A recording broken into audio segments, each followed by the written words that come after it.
Hello students, good evening. Welcome to our channel Ecoshala, our mission to educate the nation in association with VR Academy. आज जो हम लोग topic के ऊपर बात करने वाले, the most important topic that is the fire insurance claim. Sir ये फायर इंश्योरेंस क्लेम क्या होता है? फायर इंश्योरेंस क्लेम का मतलब है जब एक बिजनेस में, एक प्रीमाइसिस में, बिजनेस में आग लग गई है, फायर हो गया है, रीजन कुछ भी होने दो, whatever may be the reason, किसी ने लगाया होने दो या शॉर्ट सर्किट हो गया होने दो या कोई भी रीजन की वजह से बिजनेस के प्रीमाइसिस में आग लग गया और गुड्स नुकसान हो गया, that is a loss of goods, पूरा का पूरा गुड्स जल गया है। अब ये इंश्योरेंस कंपनी के पास गए और इंश्योरेंस कंपनी को हमने रिपोर्ट कर दिया कि सर कल हमारे बिजनेस में आग लग गया और हमारा गुड्स नुकसान हो गया, आप हमको हमारे गुड्स का भरपाई, इंश्योरेंस लिया हमने इंश्योरेंस करके रखा था गुड्स का, तो इंश्योरेंस किया तो जो भी नुकसान होगा उस नुकसान का आप इंश्योरेंस कंपनी हमें पैसा दो। इंश्योरेंस कंपनी हमें पूछेगी सर कितने का नुकसान हुआ, तो मैंने बोला 1 करोड़। ऐसा थोड़ी ना कि 1 करोड़ मैंने बोला और इंश्योरेंस कंपनी ने तुरंत मुझे चेक बना के दे दिया, नहीं, ऐसे थोड़ी ना इंश्योरेंस कंपनी चलेगी।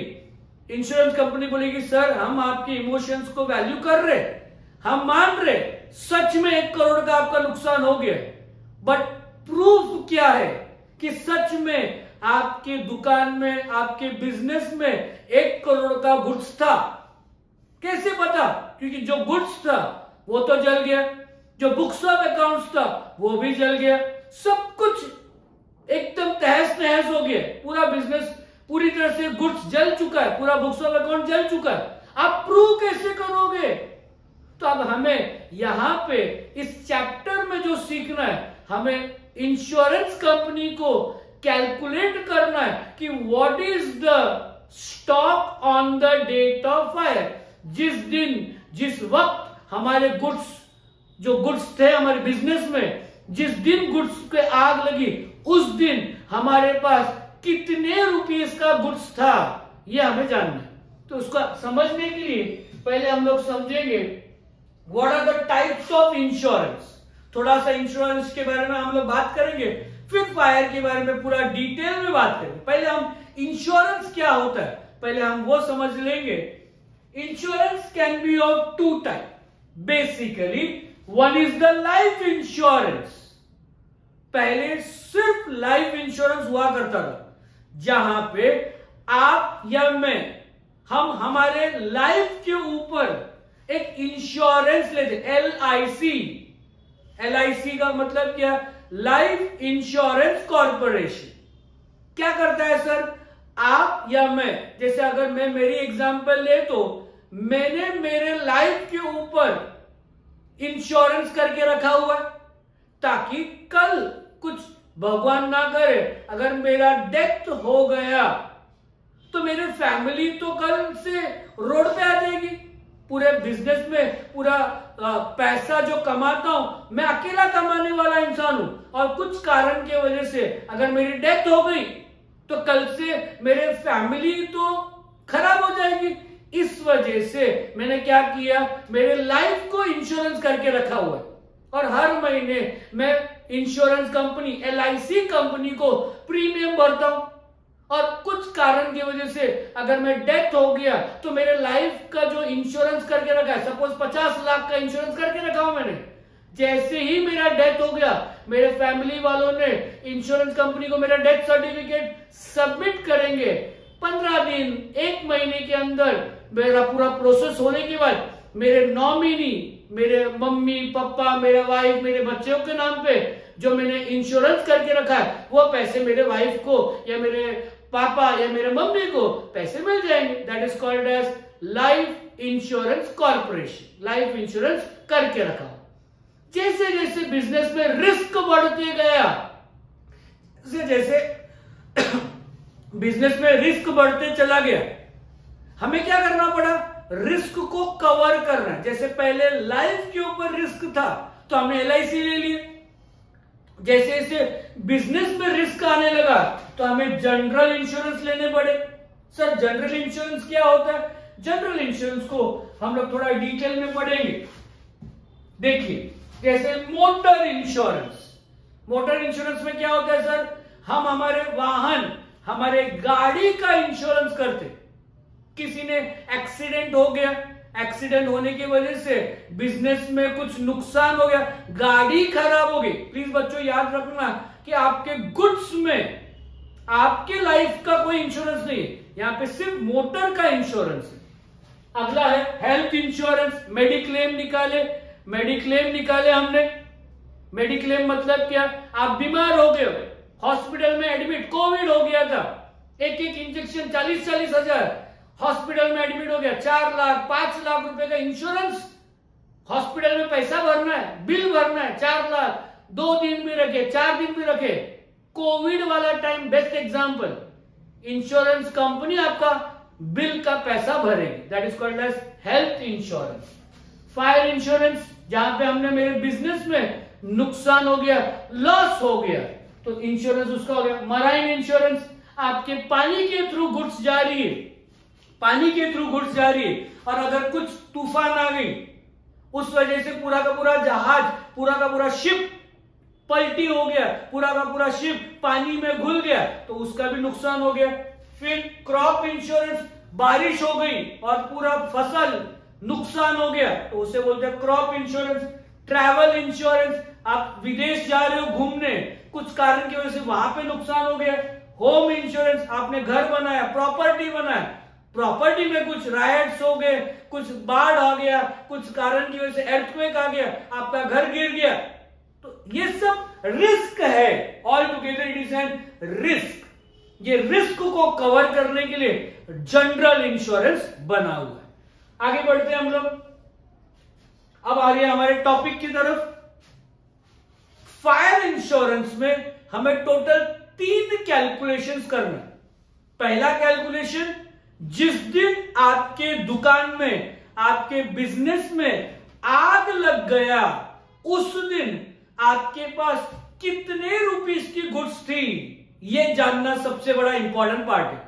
सर लेकिन अभी तो पूरा गुड्स जल गया है, पूरा बुक्स ऑफ अकाउंट्स जल गया है, आपका कंप्यूटर, आपका लैपटॉप सब जल चुका है, अब ये डेटा कहां से लाओगे? आपको कैलकुलेट करना होगा bye preparing memorandum trading account. Sir ये मेमोरेंडम ट्रेडिंग, सर ये ट्रेडिंग अकाउंट है क्या? हाँ ये ट्रेडिंग अकाउंट ही है, बट उसमें मेमोरेंडम नाम क्यों दिया? नाम इसलिए दिया क्योंकि वो पूरा साल का नहीं होता। ट्रेडिंग अकाउंट क्या करते हैं हम लोग? फाइनल अकाउंट में पूरे साल का 12 महीने का फाइनल अकाउंट बनाते, 12 महीने का ट्रेडिंग अकाउंट बनाते। ये वैसा वाला नहीं, ये टेम्पररी पीरियड के लिए बना है। कहां से, कौन से डेट से? From the last balance sheet date to the date of fire, fire के डेट तक। सपोज हमारा 31 मार्च को बिजनेस में आग लग गया और आपका पिछले साल का फाइनल अकाउंट क्लोज हुआ था 31 दिसंबर 2022 को, 2022 का आपका फाइनल अकाउंट बना था 31 दिसंबर को और आग लगा है 31 मार्च को, तो ये जो ट्रेडिंग अकाउंट बनेगा वो बनेगा 3 महीने के लिए, जनवरी 2023, फरवरी 2023 और मार्च 2023 के लिए ये फाइनल अकाउंट, ये ट्रेडिंग अकाउंट आपको बनानी है बच्चों। तो कैसे बनेगा? जैसे ट्रेडिंग अकाउंट जैसे डिटेल दिख रहा है, ओपनिंग स्टॉक। अब सर ये ओपनिंग स्टॉक लाएंगे कहां से? बुक्स ऑफ अकाउंट तो बंद हो गया, पूरा बुक्स ऑफ अकाउंट तो जल गया। तो अभी देखिए बच्चों मैं कहां से डेटा उठा रहा हूं, ये बहुत इंपॉर्टेंट पार्ट है कि आपका पूरा बुक्स ऑफ अकाउंट जल चुका है, पूरा बुक्स ऑफ अकाउंट नुकसान हो चुका है, तो हमें एक एक करके डेटा देखिए मेरा, ध्यान से सुनिए बच्चों। ओपनिंग स्टॉक, ये ओपनिंग स्टॉक कहां से मिलेगा सर? लेट्स अंडरस्टैंड, थोड़ा सा लिख के बता रहा हूं, ध्यान से सुनिए बच्चों।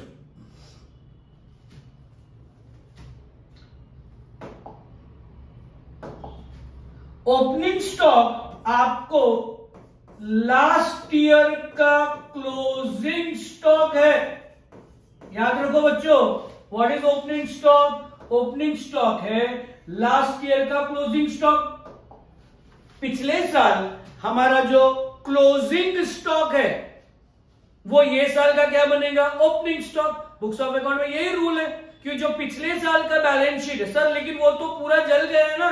हाँ, ये मैं मान रहा हूं, पिछले साल का तो पूरा बुक्स ऑफ अकाउंट जल चुका है, आज तक का पूरा बुक्स ऑफ अकाउंट जल, लेकिन हमारा बुक्स ऑफ अकाउंट जला हुआ है। आपके चार्टर्ड अकाउंटेंट, आपने जो रिटर्न फाइलिंग की है वो बिजनेसमैन है, तो रिटर्न फाइलिंग तो हर साल करना पड़ेगा आपको।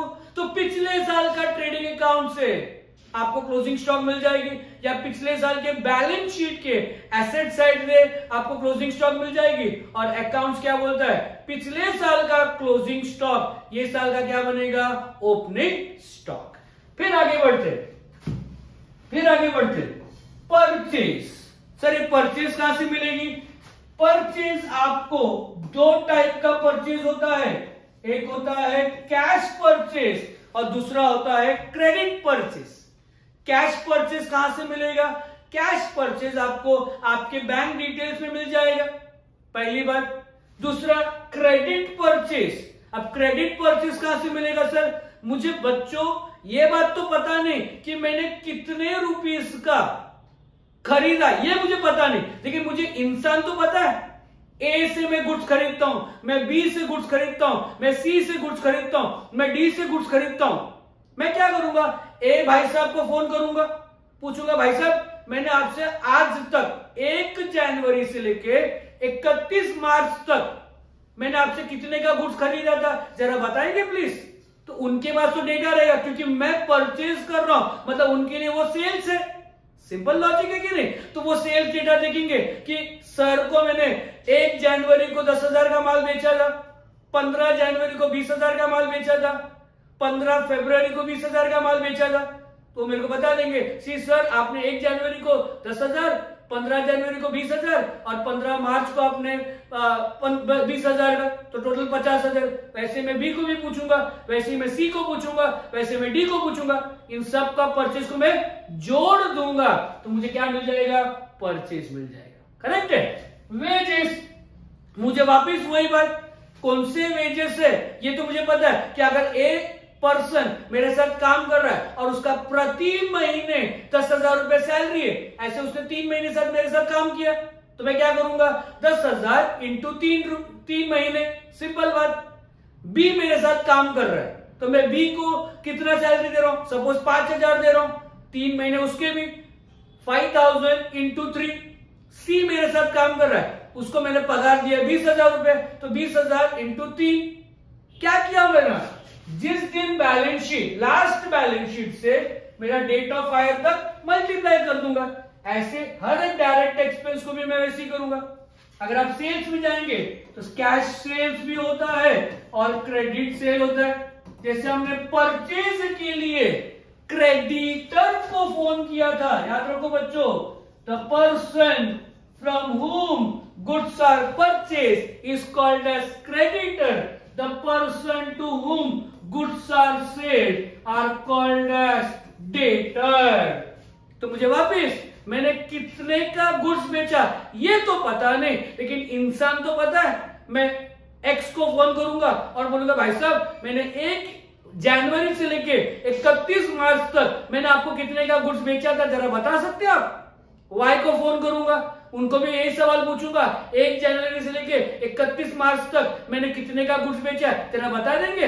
ऐसे मैं हर एक डेटर से उनका डेटा कलेक्ट कर लूंगा। कैश है तो बैंक डिटेल्स में तो मुझे मिल ही जाएगी। ठीक है बच्चों? अगर इसके बाद हम क्या करेंगे? अभी बुक्स ऑफ अकाउंट क्लोज कर देंगे। क्वेश्चन में आपको ये दिया रहेगा ग्रॉस प्रॉफिट का परसेंटेज, क्वेश्चन में दिया होगा आपको। क्वेश्चन में आपको ग्रॉस प्रॉफिट का परसेंटेज दिया रहेगा, उसको आप ये जो भी है सेल्स उससे आप मल्टीप्लाई कर दीजिए, आपको आंसर आ जाएगा। तो ग्रॉस प्रॉफिट परसेंटेज निकल गई। आप क्लोज कर दीजिए, अभी आप क्लोज कर दीजिए। जब आप क्लोज करोगे तो आपको क्या मिलेगा? Stock on the date of fire. यही तो चाहिए था। देखिए हेडिंग क्या है? Stock on the date of fire चाहिए था, मिल गया। ठीक है, चलो next, calculation of loss by fire. अब जितने का गुड्स जल गया ये तो पता चल गया, बट वही मेरा लॉस थोड़ी ना है, नहीं वो लॉस नहीं है। क्या होता है कि जिस वक्त आग लगी उस वक्त तुरंत मैंने फायर ब्रिगेड को बुलाया, मैंने पानी फेंके, थोड़े मट्टी फेंके और आग को बुझाने का काम करूंगा। ऐसे थोड़ी ना कि आग लगा है चलो अपने पास तो फायर इंश्योरेंस है, काय को चिंता करने का, नहीं। हर एक इंसान ये सोचता है कम से कम नुकसान हो मेरा, तो मैं क्या करूंगा, तुरंत पानी फेंकूंगा, तुरंत मट्टी फेंकूंगा, या मेरे आग जो है उसको कंट्रोल करने का। ऐसे नहीं कि फायर इंश्योरेंस, फायर ब्रिगेड आने दो तब तक मैं हाथ से हाथ जगह के बैठा हूं, हाथ पे हाथ लगा के बैठा हूं, नहीं। मैं तो यही कोशिश करूंगा कि फायर ब्रिगेड आने से पहले थोड़ा बहुत तो आग मैं मेरे तरफ से कोशिश करूंगा कि बुझाने का।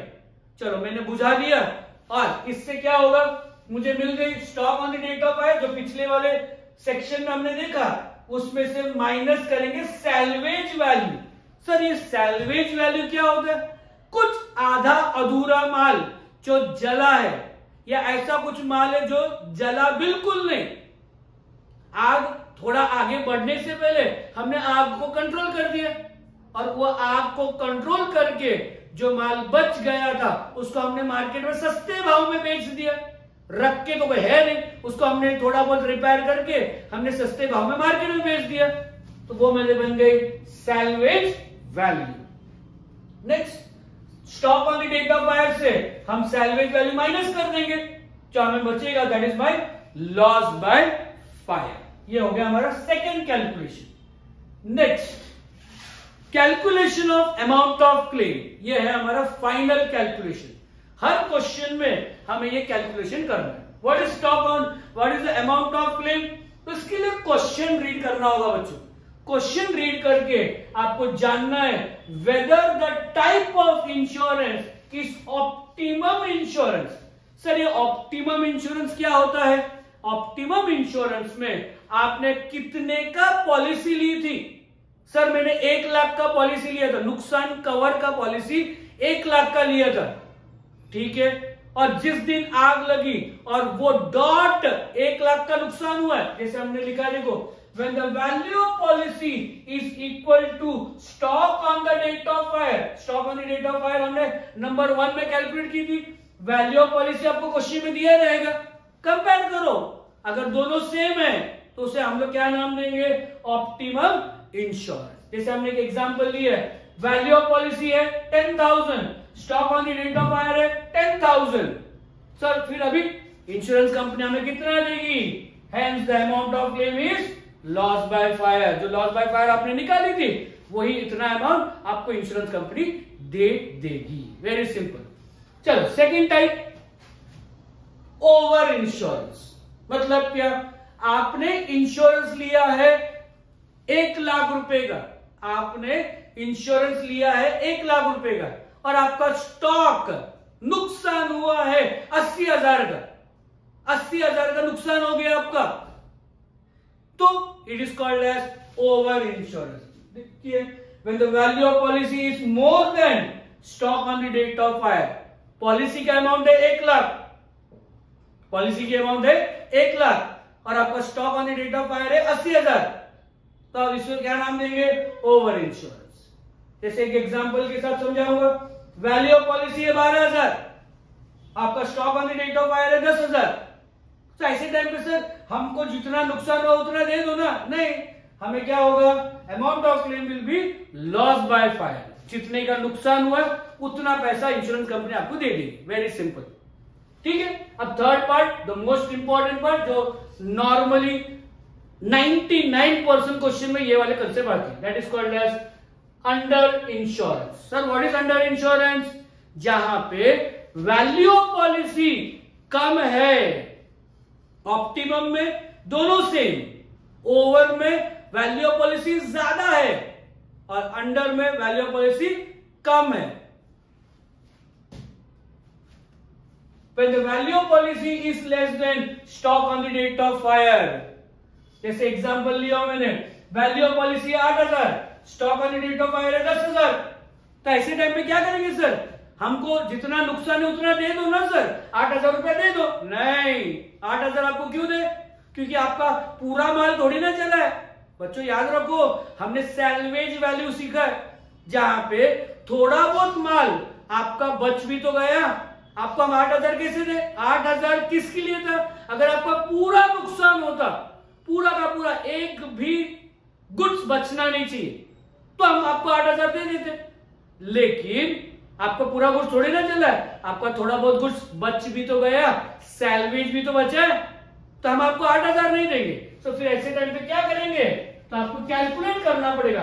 This is called as an average clause. क्या नाम है इसे? Average clause. Value of policy कैसे निकालोगे? By applying average clause. Formula है उसके लिए, वैल्यू ऑफ पॉलिसी हमारे एग्जांपल में 8,000 divided by stock on the date of fire, हमारे एग्जांपल में 10,000 multiply by loss by fire. जो सेकेंड पार्ट में हमने लॉस बाय फायर निकाली थी, सेकेंड कैलकुलेशन में लॉस बाय फायर निकाली थी, उससे आप मल्टीप्लाई कर दीजिए, आपको अमाउंट ऑफ क्लेम आ जाएगा। बहुत ही सिंपल टॉपिक टू अंडरस्टैंड। ठीक है बच्चों, hope so you understood the lecture. Thank you very much. Please like, share and comment. कोई भी डाउट्स होगा बस आप कमेंट कर दीजिए, हम आपके डाउट सॉल्व कर देंगे। Thank you.